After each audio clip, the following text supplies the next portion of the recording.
Drake എന്ന ഗായകനെക്കുറിച്ച് നിങ്ങളിൽ പലരും കേട്ടിട്ടുണ്ടാകാം. ലോകത്തിലെ ഏറ്റവും പോപ്പുലറായ ഗായകരിൽ ഒരാളാണ് ഇദ്ദേഹം. ഒന്നുമില്ലായ്മയിൽ നിന്ന് ആരംഭിച്ച ഇദ്ദേഹം ഇന്ന് വളരെ ആഡംബരമായ ഒരു ജീവിതമാണ് നയിക്കുന്നത്.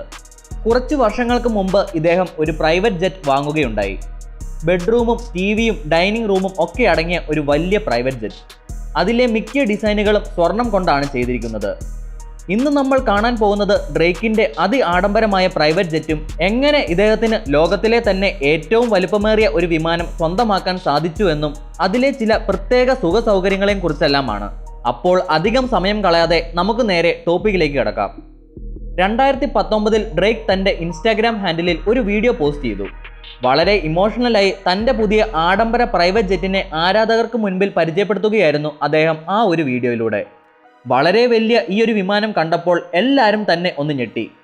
പലർക്കും ജീവിതത്തിൽ അച്ചീവ് ചെയ്യാൻ പറ്റാത്ത ഒരു കാര്യം നേടിയെടുത്ത ഒരാളുടെ മുഖത്തുള്ള സന്തോഷം ഡ്രേക്കിൻ്റെ മുഖത്തും കാണാമായിരുന്നു. ആരാധകർ തൻ്റെ വിമാനത്തിന് ഒരു പേരുമിട്ടു, എയർ ഡ്രേക്ക്. എയർഫോഴ്സ് 1 എന്ന ഫ്ലൈറ്റിനേക്കാൾ ചെറുതാണ് ഈ ഒരു വിമാനമെങ്കിലും ഇത് സാധാരണ ജെറ്റുകളെക്കാളെല്ലാം വളരെ വലുതാണ്. ബോയിങ് 767-24 QER എന്ന വിമാനം കൺവേർട്ട് ചെയ്താണ് എയർ ഡ്രേക്ക് നിർമ്മിച്ചെടുത്തത്. 150 അടിയോളം നീളമുള്ള ഒരു കാർഗോ വിമാനമായിരുന്നു ഇത്. വിങ്സുകൾ തമ്മിൽ 156 മീറ്റർ നീളമുണ്ട്. മറ്റൊരു തരത്തിൽ പറഞ്ഞാൽ ഒരു സാധാരണ ബാസ്കറ്റ്ബോൾ കോർട്ടിനേക്കാൾ 1.5 ഇരട്ടി വലിപ്പമുണ്ട് ഈ ഒരു ജെറ്റിന്. ഈ ഒരു ഫ്ലൈറ്റിന് ഏതാണ്ട് $185 മില്യൺ വിലയുണ്ടെന്നാണ് എസ്റ്റിമേറ്റ് ചെയ്യുന്നത്.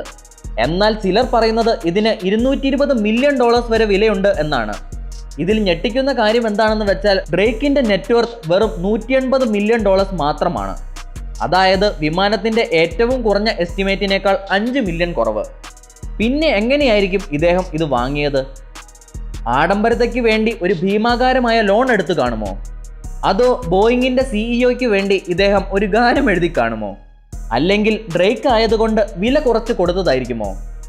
എന്നാൽ നിങ്ങൾ ഒന്നുകൂടി ഞെട്ടിക്കോ. കാരണം ഡ്രേക്ക് ഇത് വാങ്ങാൻ നയാ പൈസ മുടക്കിയിട്ടില്ല. അതിന് പിന്നിൽ ചില കാരണങ്ങളുണ്ട്.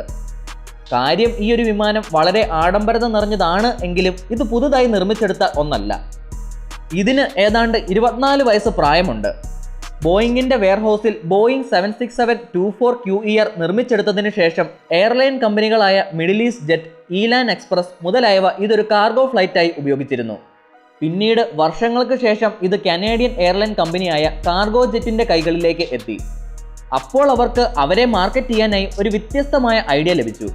അവർ ഏതാണ്ട് 80 മുതൽ 100 മില്യൺ ഡോളറോളം മുടക്കി ആ ഒരു കാർഗോ ജെറ്റിനെ മോഡിഫൈ ചെയ്യാൻ തീരുമാനിച്ചു.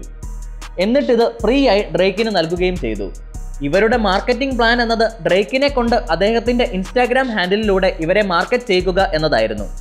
അന്ന് ആളുകളെല്ലാം പറഞ്ഞു ഇത് വളരെ വിഡ്ഢിത്തം നിറഞ്ഞ ഒരു മാർക്കറ്റിംഗ് സ്ട്രാറ്റജി ആയി പോയി എന്ന്. എന്നാൽ ആ ഒരു സമയത്തെ ഏറ്റവും ഫോളോവേഴ്സ് ഉള്ള 33ാമത്തെ അക്കൗണ്ട് ഡ്രേക്കിൻ്റേതായിരുന്നു.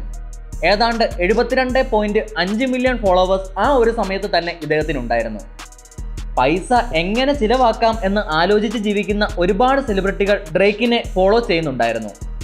ഈ ഒരു സംഭവത്തിന് മുമ്പ് വരെ അവർക്കാർക്കും കാർഗോ ജെറ്റ് എന്ന കമ്പനിയെക്കുറിച്ച് അറിയുകയേയില്ലായിരുന്നു. മിക്ക സെലിബ്രിറ്റികൾക്കും അവർക്ക് അവരുടെ പ്രശസ്തി എന്തൊക്കെ നേടിത്തന്നു എന്ന് ആരാധകരെ കാണിക്കാൻ വളരെ ഇഷ്ടമാണ്. ഡ്രേക്കും അദ്ദേഹത്തിൻ്റെ സുഹൃത്തുക്കളും വിമാനത്തിൻ്റെ 100 കണക്കിന് ഫോട്ടോകളും വീഡിയോകളും അവരുടെ സോഷ്യൽ മീഡിയ ഹാൻഡിലുകളിൽ പോസ്റ്റ് ചെയ്തു. ഈ ഫോട്ടോകളും വീഡിയോകളും ഒരുപാട് കോടീശ്വരന്മാരെ കാർഗോ ജെറ്റിൻ്റെ ഉപഭോക്താക്കളാക്കാൻ സഹായിച്ചു.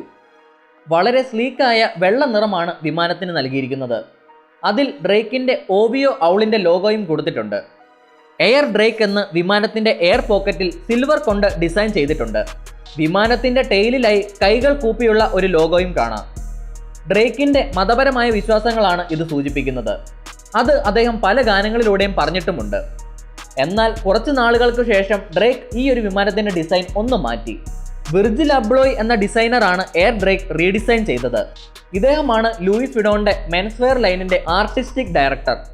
ഡ്രേക്കിനെ പോലെ ഫാൻ ബേസ് ഉള്ള ഏതൊരാൾക്കും ലൂയിസ് വിഡോൺ ഡിസൈനുകളൊക്കെ അവരുടെ പ്രൈവറ്റ് ജെറ്റിൽ വളരെ ഈസിയായി കൊണ്ടുവരാൻ സാധിക്കും.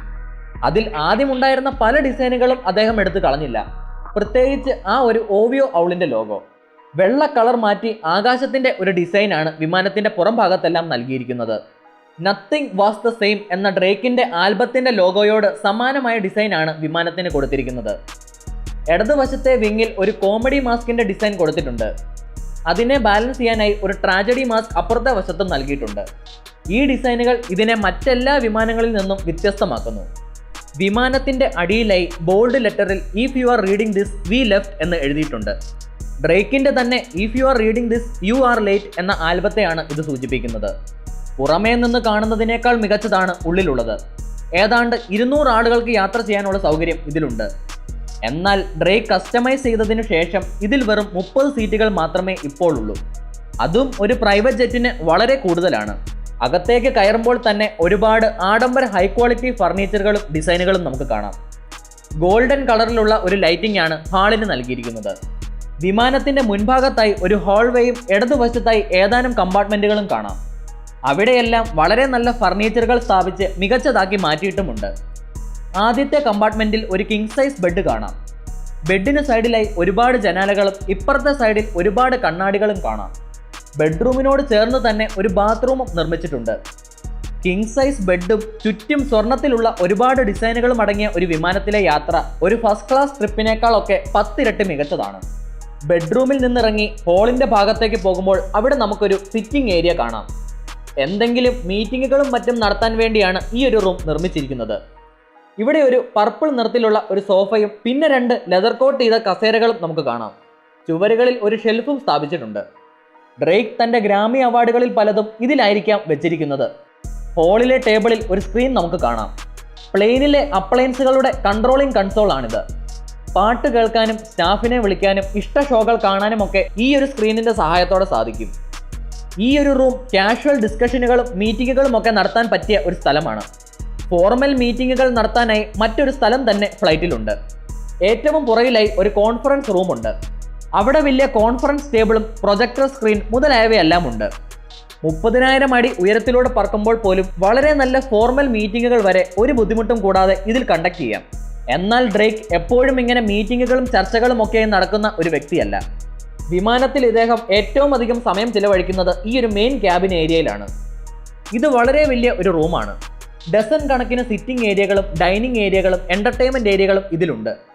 റൂമിൽ കയറുമ്പോൾ ആദ്യം കാണുന്നത് ഇടതുവശത്തായി യു ആകൃതിയിലുള്ള ഒരു കൗച്ചും ടേബിളുമാണ്. ആ കൗച്ച് തന്നെ അത്യാവശ്യം നല്ല വലിപ്പമുള്ളവയാണ്. കൗച്ചിന് പിന്നിലായി കുറച്ച് ടേബിളുകൾ നമുക്ക് കാണാം. ആളുകൾക്ക് ഇവിടെ ഇരുന്ന് കഴിക്കുകയോ വർക്ക് ചെയ്യുകയോ ചെയ്യാം. അതിൻ്റെ എതിർവശത്തായി മറ്റൊരു വെൽവെറ്റ് കൗച്ച് നിർമ്മിച്ചിട്ടുണ്ട്. അതിനു പിന്നിലേക്ക് പിന്നെയും കുറച്ച് ഡൈനിങ് ടേബിളുകളും യു ആകൃതിയിലുള്ള കൗച്ചുകളും കാണാം. റൂമിന് നടുവിലായി ഒരു TV സ്ഥാപിച്ചിട്ടുണ്ട്. ആവശ്യമില്ലാത്തപ്പോൾ ഇത് തനിയെ മടങ്ങി സീലിംഗിനുള്ളിലേക്ക് പോകാനുള്ള ഒരു സംവിധാനം ഇതിലുണ്ട്. ഇതിലെ മിററുകളും സീലിംഗിലുള്ള സ്വർണ്ണ നിറത്തിലെ LED-കളും ഫ്ലൈറ്റിന് കൂടുതൽ വലിപ്പമുള്ള ഒന്നായി തോന്നിക്കും. ഇതൊക്കെ കാണുമ്പോൾ ഒരു ഫ്ലൈറ്റ് എന്നതിനേക്കാൾ ഒരു ആഡംബര ഹോട്ടൽ സ്വീറ്റ് പോലെയാണ് എനിക്ക് ഫീൽ ചെയ്യുന്നത്. ക്യാബിൻ റൂമിന് അപ്പുറത്തായി ഒരു ആഡംബര ബാത്റൂം നിർമ്മിച്ചിട്ടുണ്ട്. ലാസ് വേഗസിലെ റിസോർട്ടുകളിൽ കാണുന്ന ബാത്റൂമുകളുടെ ഒരു സ്റ്റൈലിലാണ് ഇത് നിർമ്മിച്ചിരിക്കുന്നത്. ഇത് കണ്ടാൽ ഒരു വിമാനത്തിന്റെ ഉൾഭാഗമാണെന്ന് ഒരിക്കലും തോന്നുകയില്ല. ഇവിടെയുള്ള സിങ്കുകളും കണ്ണാടികളും എല്ലാം സ്വർണത്തിലാണ് നിർമ്മിച്ചിരിക്കുന്നത്. ആഡംബരത എടുത്തു കാണിക്കുന്ന തരത്തിലാണ് വിമാനത്തിന്റെ ഓരോ ഇഞ്ചും ഡിസൈൻ ചെയ്തിരിക്കുന്നത്. ഇതിനരികിലായി കുറച്ച് ട്രഡീഷണലായി തോന്നിക്കുന്ന ഒരു സിറ്റിംഗ് ഏരിയ കൂടി ഉണ്ട്. വിമാനത്തിനുള്ളിൽ ഒരു ബെഡ്റൂം കൂടി ഉണ്ട് എന്നാണ് പറയുന്നത്. ആ ഒരു ബെഡ്റൂമിനുള്ളിൽ ഒരു കിങ് സൈസ് ബെഡും വാർഡ്രോബും സ്മാർട്ട് TVയും ഒക്കെ അടങ്ങിയതാണ്. ഇതൊന്നും കൂടാതെ ഇതുവരെ പബ്ലിക്കിന് മുന്നിൽ ഡിസ്ക്ലോസ് ചെയ്യാത്ത ഒരുപാട് സവിശേഷതകളും സൗകര്യങ്ങളും ഇതിൽ ഇനിയുമുണ്ട്. എന്താണ് ഈ ഒരു വലിയ ആഡംബര വിമാനത്തെക്കുറിച്ചുള്ള നിങ്ങളുടെ അഭിപ്രായം? ഡ്രേക്കിന്റെ ഗാനങ്ങളിൽ നിങ്ങൾക്ക് ഏറ്റവും ഇഷ്ടപ്പെട്ടത് ഏതാണ്? കമന്റ് ചെയ്യുമല്ലോ അല്ലേ? ഇത്രയൊക്കെയാണ് എയർ ഡ്രേക്ക് എന്ന വിമാനത്തെക്കുറിച്ച് എനിക്ക് നിങ്ങളോട് പറയാനുള്ളത്. വീഡിയോ ഇഷ്ടപ്പെട്ടാൽ ലൈക്ക് ചെയ്യുക. ഇതുപോലുള്ള കണ്ടന്റുകൾക്കായി ചാനൽ സബ്സ്ക്രൈബ് ചെയ്യുക. ഞാൻ mister lux. See you next time.